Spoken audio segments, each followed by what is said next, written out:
Ha? Kasi New Year ngayon, mag-like and share kayo ha para aabot ito sa malawak na audience. Okay? Mag-like and share na lahat ha. Sabay muna tayong mag-like and share sa Donmar TV. Sabay-sabay. 1, 2, 3. Okay? Naka-like and share na ba? And also guys, marami pa rin dito ang mga hindi pa nakasubscribe sa akin na laging nanonood. Mag-subscribe na po kayo para lagi kayong updated sa ating mga balita at yung mga cellphones ninyo ay ma-notify kung meron na tayong live. Okay? Sabay-sabay muna tayong mag-like and share. Subscribe sa Donmar TV. Subscribe sa mga hindi pa nakasubscribe. 1, 2, 3, go! Ayan, nakasubscribe na ba lahat? Unahin muna natin itong topic ni Erwin Tulfo. Okay? Ito yung nakalagay po sa balita. Ayan. Kailangan po kasi natin itong itatalakay. Kasi, importante na malaman rin natin ang background ng mga kandidatong tatakbo. Itong si Erwin Tulfo, isa ito sa mga tatakbo sa 2025 election. Dito natin pagbabasihan kung dapat ba natin siyang ilagay bilang senador ng Pilipinas. Okay? So, honest ba itong taong ito? Kasi kung pupunta ka ng Senado at ikaw ay maging senador namin, maaasahan ka ba namin na ikaw po ay hindi ka magsisinungaling sa kaban ng bayan? 'Di ba? Yan ang lagi nating tanong, 'di ba? Mahalaga po 'yan. Okay? Pero dito sa balita na ito, ipapakita natin ito na ito po ang nakalagay. Ayan. Ayan oh. Si Erwin, Great Pretender. Ayan ang nakalagay dito ha sa politico.com.ph. Oh. Great Pretender. Erwin Tulfo reportedly fake identity to obtain keep US citizenship for 20 years. Ibig sabihin, sa balita na ito, may ginagawa si Erwin Tulfo para makakuha siya ng US citizen for 20 years. Okay? Ang tanong, totoo ba ito? Diba? That will be the biggest question. Kasi ngayon, hindi pa naman nagsasalita si Erwin Tulfo. Okay. Let us react on this. Kung totoo o hindi. Kung hindi ito totoo, Erwin Tulfo, magsalita ka at magpaliwanag ka. Pero kung totoo ito, hinahamon ka ng taong bayan na huwag ka nang tumakbong senador. Okay? Bakit mo ipipeke ang inyong identity para ka lang makakuha ng US citizen? Diba? Bakit ipipeke mo? You play fair and square. Marami po tayong mga kababayan na dumaan sa hirap, dumaan sa tamang proseso para lang makakuha ng mga ganitong mga US citizenship. Ha? Pero ikaw, anong ginagawa ninyo? Diba? Kung totoo. Ito ha, nagre-react ako sa dalawang sitwasyon. Okay? Dapat kang magpaliwanag dyan. Kasi Erwin Tulfo, hindi sa lahat ng panahon meron tayong pangalan, malakas ang pangalan ninyo, ang inyong family name, gagamitin natin sa palakasan. That will be unfair sa mga taong bayan na talagang dumaan sa tamang proseso at fair ang kanilang ginagawa. Kung totoo itong ginawa mo, kung totoo ha, wala kang yagbols. Ha? Wala ka. Kagaya ka lang ng ibang mga politicians na mga abusado. Sa Bisaya pa, abusado kayo. Diba? Hindi po tayo naninira dito. Ito lamang po ay kung totoo o hindi. Ako po ay nagbabalita lamang sa mga ibinabalita ng mainstream media. Merong mainstream media through video. Ito yung mga ABS-CBN, GMA, News 5, yun ang mainstream media na video, at meron ring mga mainstream media na through sulat, blogging, BLOG, blogging. Okay? So ito po ay nakuha natin sa politico.com.ph, at ito pong mga balita na kumakalap ngayon, hindi lang po ito isang source. Marami po ang nagba-vlog dito at nagba-vlog. Okay? B.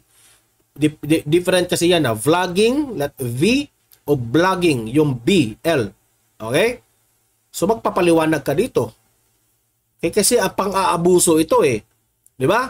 Okay, let's go on with the balita. Oh, ito.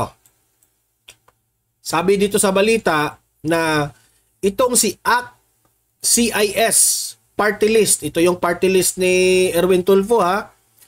Representative Erwin Tulfo allegedly ginamit ang fake identity to obtain o para makakuha ng isang American passport and carried on with the supposed deception for 20 years. Pineki mo ang di umano niya ang kanyang identity para makakuha ng American passport. Ba? Kung totoo man ito, mandadaya siya. Dinaya niya. So anong maaasahan natin? Kung ito po ay ating hahayaan, there is also a big tendency na mandadaya ito sa eleksyon. 'Di ba?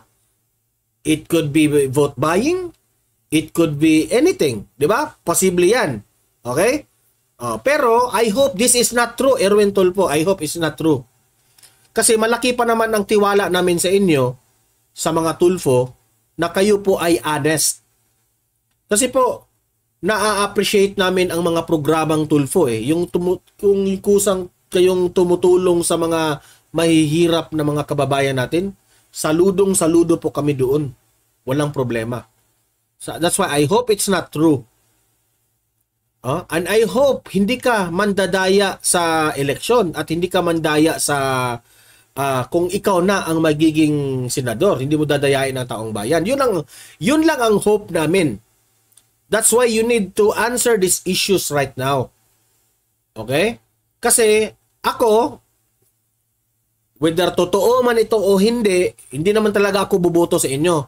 Pero the fact that ikaw ay number 1 ngayon sa survey, di ba? Number 1 ka man sa survey, meaning marami po ang may gusto sa iyo, marami pong buboto sa iyo, pero ito yung pagbabasihan nila kung ikaw ba ay honest person. Di ba?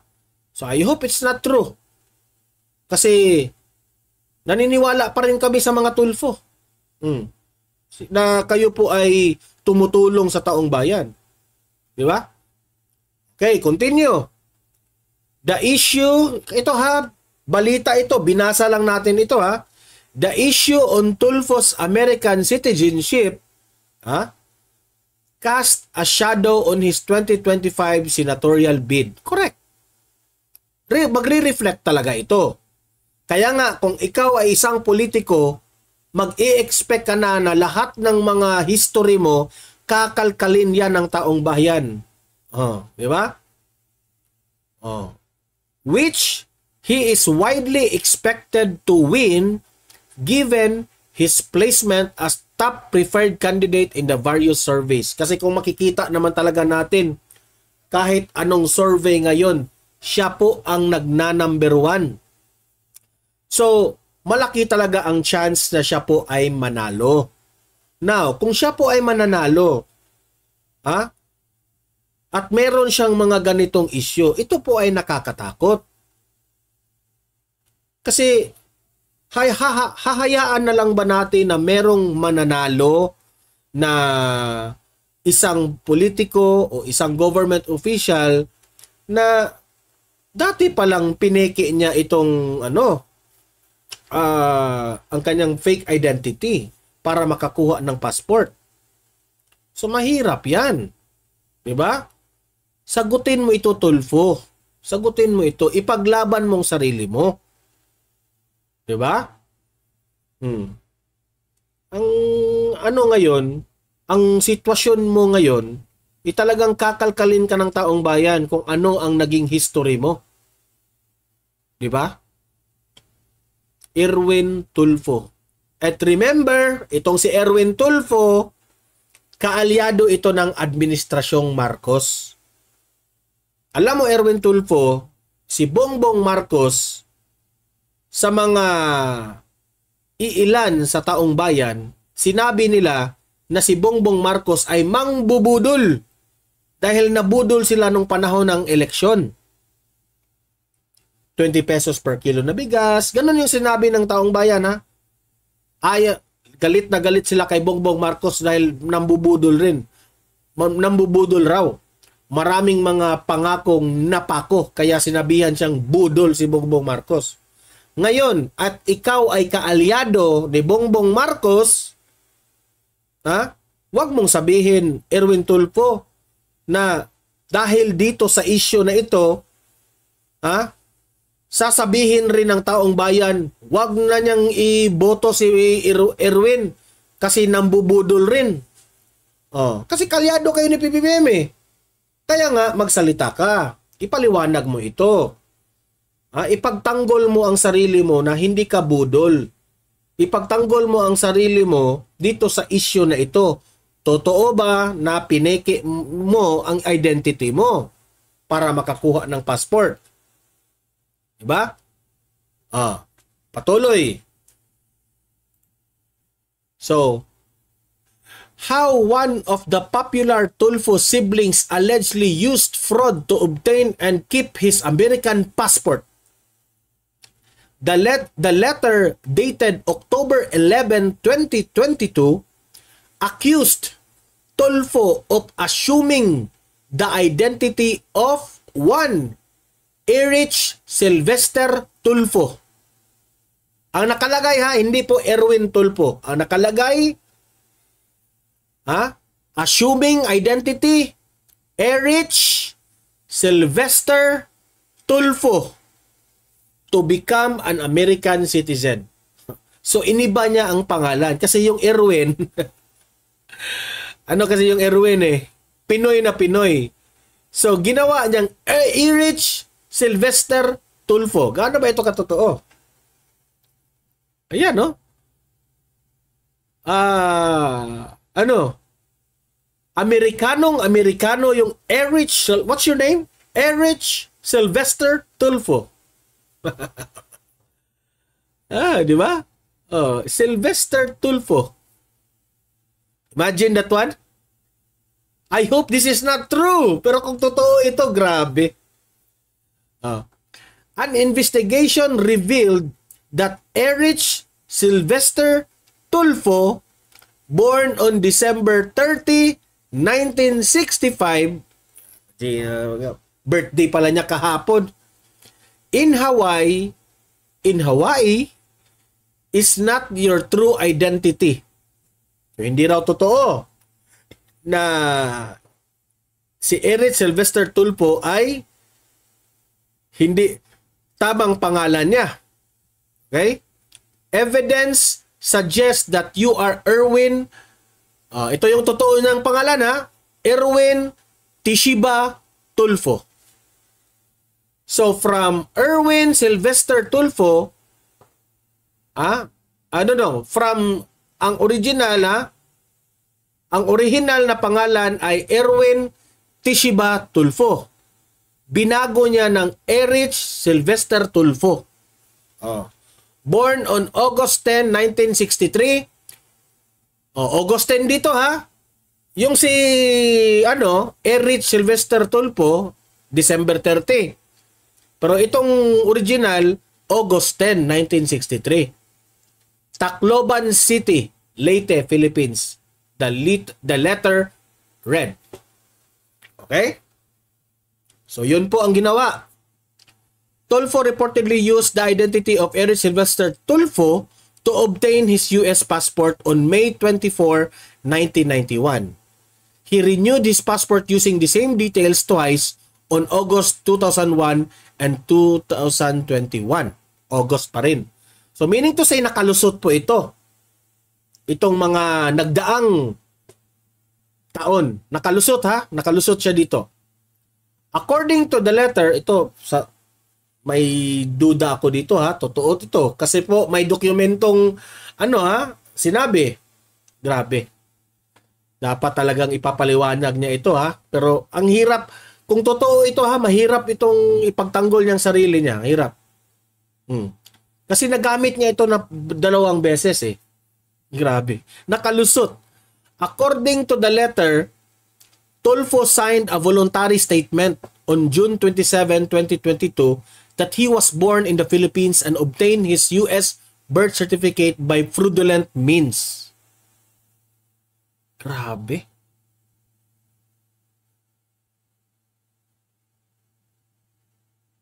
So, inamin niya.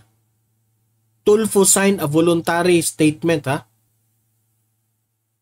Siya mismo ha, kusang loob sa 2022 na pinanganak siya sa Pilipinas.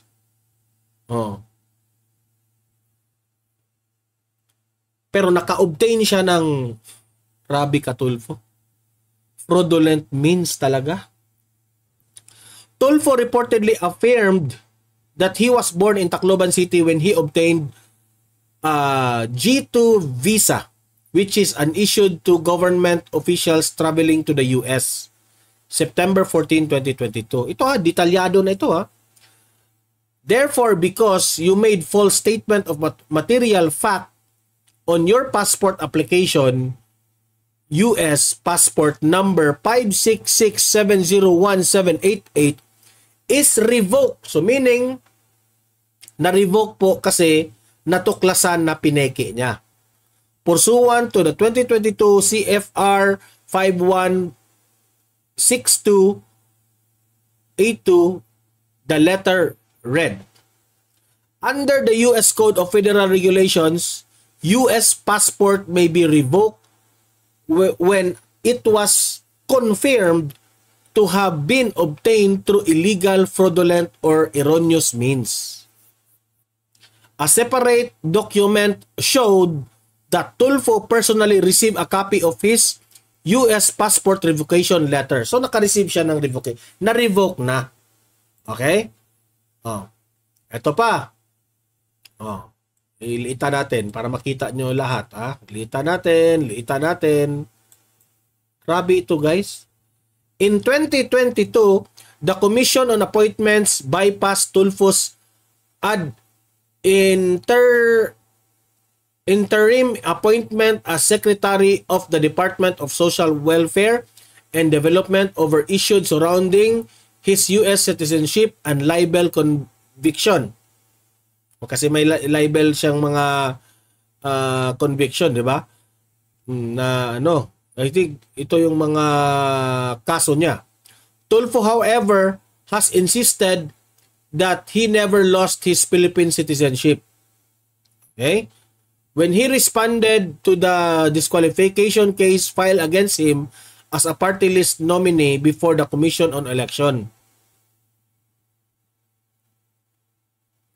So, talagang, I think one of these days, merong magrereklamo dito. Kung ito po, aware ang COMELEC dito, pwedeng matanggal si Tulfo bilang hindi ko lang alam ha, I'm not so sure kung ito ba ay in violation sa mga tumatakbong bilang government official sa 2025. Okay? In response to the petition filed by Abogado Moises Tolentino, Tulfo claimed that he was recruited by a certain American citizen to join the U.S. Army while he was in the U.S. for a vacation. Tulfo said the people who processed his application for enlistment, whose identity is claimed to be clueless, so meaning wala raw siyang alam, gave him documents stating that he would serve in the U.S. Army as Erich Sylvester Tulfo within a birth date. Posibleng hindi niya alam. Parang hindi niya inamin na siya pa ang gumawa nito. Meron raw nag-invite sa kanya na maging sundalo siya sa Amerika, no? At merong gumawa sa kanya. Binigyan siya ng ito itatagalog ko. Sabi ni Tulfo, no? Ang mga tao raw na nagpoproseso dito sa mga application na ito, na ang mga identity nitong mga taong ito, wala rang alam. Walang idea sa nangyari. Wala siyang idea sa nangyari. Na binigyan siya ng mga dokumento na nagsasabi na magsiserve siya sa US Army o sa Amerika, na ang pangalan ay Erich Sylvester Tulfo, na merong birth date na December 30, 1965. Sabi pa dito, no oath of allegiance was ever taken by the respondent in supposedly acquiring American citizenship because he never applied for a naturalization in the US. His response read. Alam mo, Tulfo, makailang beses ka nang nirenew mo ito. So, dapat alam nyo ito. Alam nyo na there is something wrong with your documents. Di ba? Dapat alam ninyo. So, ito nabasa naman natin ang lahat, no, sa issue na yan. Sa kampo ngayon ng Tulfo, kasi matagal na pala ito, parang sinabi nila na hindi po sila ang may gawa dito. At merong nag-invite sa ito lang as far as sa aking understanding, may nag-invite sa kanya na mag-serve siya as American Army. So binago doon, naging Erich Sylvester Tulfo, parang palusot ba? Pero the fact na pangalawang beses mo itong nirenew, makikita mo yung pangalan Erich Sylvester, di ba? Kung ikaw ay honest person, honest ka, sasabihin mo dito sa this is not my name. Pwede mong sasabihin ng ganyan. Pero dahil nakalusot ka, you ignore it, di ba? Yun ba? Yun ang understanding. So meaning, in-ignore ito ni Tulfo. Di ba? So, Abner Duran, pasensya na po, binasa lang namin ang mga balita ng mainstream media. Wala na kayong lusot dito. Kung kayo po ay idol ninyo si Tulfo, sabihin mo yan kay Tulfo. Sagutin niya itong mga issues na ito. Kasi I don't wanna fake news, hindi lang ako ang nagbabalita nito. Ang dami na po. Paano naging fake news yan? Coach Jarrett, Mike Tae, ipagtanggol nyo ito. Ipagtanggol nyo ito. Paano ba ito ipagtanggol, Kaalyado ito ni Bongbong Marcos. Kaalyado ito. Hoy, Bongbong! Alam mo ba, Bongbong Marcos, na may issue yung isa sa mga kaalyado mo? O tanungin mo si Erwin Tulfo, totoo ba ito o hindi? Hindi po maganda na meron kang kaalyado na may isyong ganito. Di ba? To give Erwin Tulfo a fair play, dapat dapat magpaliwanag siya diyan, di ba? Magpaliwanag ka. Pangalawang beses mong nirenew ang passport na ito. Di ba? Sabi ni Edma L.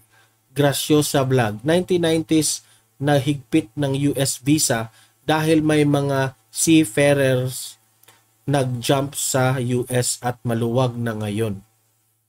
Kaya siguro ang Amerika ay mahigpit na, di ba? O bakit may isang Tulfo na nakalusot? Tatakbo pa naman itong senador. Tatakbo pa naman itong senador. Yan ang hirap sa ating mga kababayan. kahit hindi ko pinatutungkulan si Erwin Tulfo dito. Ang hirap sa ating mga kababayan, bakit iboto pa rin natin ang isang government officials na alam natin marami pong mga kasinungalingang ginawa? Matuto na tayo. Matuto na tayo sa nangyari kay Bongbong Marcos. Dapat hindi na natin ulit-ulitin. Ako sa totoo lang, no? Hindi ko talaga iboto kung ako po ay isang taong nag-idolize kay Erwin Tulfo at hangang-hanga ako kay Tulfo. Tapos natuklasan ko na merong issue na ganito, no? I will research. Maghihintay ako sa statement ni Tulfo. Pagkatapos niyan, kung talagang totoo itong nangyari, i-reject ko. Ayaw ko nang iboto si Tulfo. Totoo. Di ba? Kasi, this will test your credibility. This will test kung meron kang bayag, meron kang paninindigan, at meron kang pagmamahal sa taong bayan sa bansang Pilipinas. Bakit mo ipipeke ang isang identity mo para makakuha ka lang sa gusto mo? Di ba? Yan po ang main point dito sa vlog na ito. Okay? So I hope Tulfo will explain this. And I hope all of this, kung lahat ng ito ay meron kang explanation na maunawaan ng taong bayan. Okay?